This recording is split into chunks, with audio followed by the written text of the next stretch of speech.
ഇവാഞ്ചലിയും അനുദിന സുവിശേഷ വിചിന്തനം. ആണ്ടുവട്ടം 2-ാം വാരം ചൊവ്വ. ഇന്ന് നാം ധ്യാന വിഷയമാക്കുന്ന സുവിശേഷ ഭാഗം മർക്കോസിന്റെ സുവിശേഷം 2-ാം അധ്യായം 23 മുതൽ 28 വരെയുള്ള വാക്യങ്ങളാണ്. ഒരിക്കൽ ഒരു ഭവനത്തിൽ നടന്ന സംഭവം ഇങ്ങനെയാണ്. ഒരു ദുഃഖവെള്ളിയാഴ്ച അതിരാവിലെ ആ വീട്ടിലെ കുടുംബനാഥൻ കിടക്കയിൽ നിന്നും എഴുന്നേൽക്കുന്ന സമയത്ത് അടുക്കളയിൽ എന്തൊക്കെയോ ശബ്ദം കേൾക്കുന്നുണ്ട്. തൻ്റെ ഭാര്യ പാചകം ചെയ്യുന്ന ശബ്ദമാണ് അദ്ദേഹം കേൾക്കുന്നത്. ഇത് കേട്ട് കിടക്കയിൽ നിന്നും അദ്ദേഹം ചാടി എണീറ്റ് കുപിതനായി തൻ്റെ ഭാര്യയോട് ദേഷ്യപ്പെടുവാനും ബഹളം വയ്ക്കുവാനുമായിട്ട് തുടങ്ങി. തൻ്റെ ഭാര്യയോട് കയർത്തുകൊണ്ട് അദ്ദേഹം ഇങ്ങനെ പറഞ്ഞു: ദുഃഖവെള്ളിയാഴ്ചയായിട്ടാണോ വീട്ടിലെ അടുപ്പ് കത്തിക്കുന്നത്? കർത്താവിൻ്റെ കോപം നീ വരുത്തി വയ്ക്കുവോ എന്ന് ചോദിച്ചുകൊണ്ട് അദ്ദേഹം അവളോട് ദേഷ്യപ്പെടുകയാണ്. പക്ഷേ ഇത്രമാത്രം കോപിച്ച ആ ഭർത്താവിൻ്റെ മുൻപിൽ നിശബ്ദയായിട്ട് അവൾ പാകം ചെയ്ത ആ ഒരു കോപ്പ കഞ്ഞിയുമായി അവൾ തൻ്റെ ഭർത്താവിൻ്റെ മുന്നിലൂടെ വീടിന് മുന്നിലേക്ക് പോയി. വീടിന് മുന്നിൽ അവൾക്കായി കാത്തു നിൽക്കുന്ന ഒരൊട്ടിയ വയറുള്ള ഒരു ബാലനെ ഭർത്താവ് ശ്രദ്ധിക്കുകയാണ്.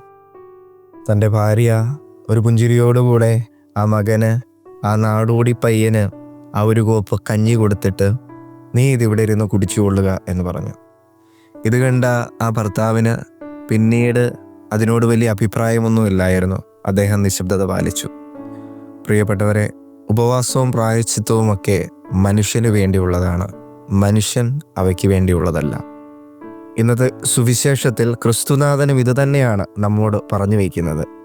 സാബത്ത് മനുഷ്യന് വേണ്ടിയുള്ളതാണ്, മനുഷ്യൻ സാബത്തിന് വേണ്ടിയുള്ളതല്ല എന്ന്.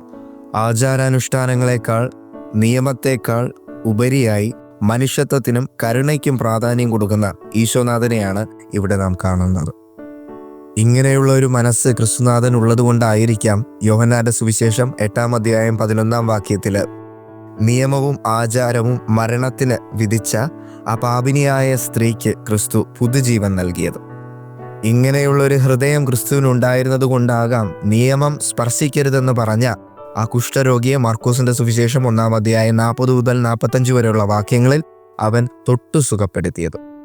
ഇങ്ങനെയുള്ളൊരു മനോഭാവം ഉള്ളതുകൊണ്ടായിരിക്കാം മർക്കോസിന്റെ സുവിശേഷം 3-ാം അധ്യായം 1 മുതൽ 6 വരെയുള്ള വാക്യങ്ങളിൽ സാബത്ത് ദിവസം, അതും കടപ്പെട്ട ദിവസം, കൈ ശോഷിച്ച മനുഷ്യനെ ക്രിസ്തു തൊട്ടു സുഖപ്പെടുത്തിയത്. പ്രിയപ്പെട്ടവരെ, പ്രായശ്ചിത്തത്തിനും ഉപവാസങ്ങൾക്കുമൊക്കെ ഉപരിയായിട്ട് നാം വില കൽപ്പിക്കേണ്ട ഒന്നുണ്ട്. അത് മനുഷ്യത്വം എന്ന കാര്യമാണെന്ന് ക്രിസ്തു നമ്മെ പഠിപ്പിച്ചു തരികയാണ്. ക്രിസ്തുവിന് തൻ്റെ ജീവിതകാലം മുഴുവനും പ്രാർത്ഥിച്ച് ഉപവസിച്ച് ജീവിച്ച് 33 കൊല്ലം അങ്ങനെ തന്നെ പൂർണ്ണമായിട്ടും ജീവിച്ചുകൊണ്ട് അവസാനം കുരിശിനെ നെഞ്ചോട് ചേർത്ത് വെച്ച് മരിക്കാമായിരുന്നു. പക്ഷെ എന്തുകൊണ്ടാണ് ക്രിസ്തു പരസ്യ ജീവിതത്തിന് കൂടുതൽ പ്രാധാന്യം കൊടുത്തത് എന്ന് നമുക്ക് വളരെ വ്യക്തമായിട്ട് മനസ്സിലാക്കുവാനായിട്ട് സാധിക്കണം. തൻ്റെ പരസ്യ ജീവിതകാലത്ത് അനേകം മനുഷ്യരെ തൊട്ടു സുഖപ്പെടുത്തിയും അവർക്ക് ആശ്വാസമായിട്ട് മാറിയും ഒരു കരുതലിൻ്റെ വാക്കുകളായിട്ട് മാറിയും ക്രിസ്തു ജീവിച്ചത് മനുഷ്യത്വത്തിന് കൂടുതൽ പ്രാധാന്യമുണ്ടെന്ന് നമുക്ക് ബോധ്യപ്പെടുത്തി തരുന്നതിനായിരുന്നു. പക്ഷേ ആ ഒരു ബോധ്യമില്ലാത്തത് കൊണ്ടായിരിക്കാം പല സ്ഥലങ്ങളിൽ ദൈവത്തെ പ്രതി, തങ്ങളുടെ മതത്തെ പ്രതി, ആചാരത്തെ പ്രതി മനുഷ്യൻ്റെ ജീവനെ ഇല്ലാതാക്കുന്നത്, നശിപ്പിക്കുന്നത്. ആയതിനാൽ നമ്മുടെ ഒക്കെ ജീവിതത്തിലെ സാപത്തിനോട്, ഉപവാസത്തിനോട് മനുഷ്യത്വം എന്ന വാക്കും കൂടെ ചേർത്ത് വയ്ക്കാം. അതിലൂടെ ക്രിസ്തുനാഥൻ്റെ ആത്മീയത നമുക്ക് നമ്മുടെ നെഞ്ചോട് ചേർത്ത് പിടിക്കുകയും ചെയ്യാം. ദൈവം നമ്മെ സമൃദ്ധമായിട്ട് അനുഗ്രഹിക്കട്ടെ. ആമേൻ.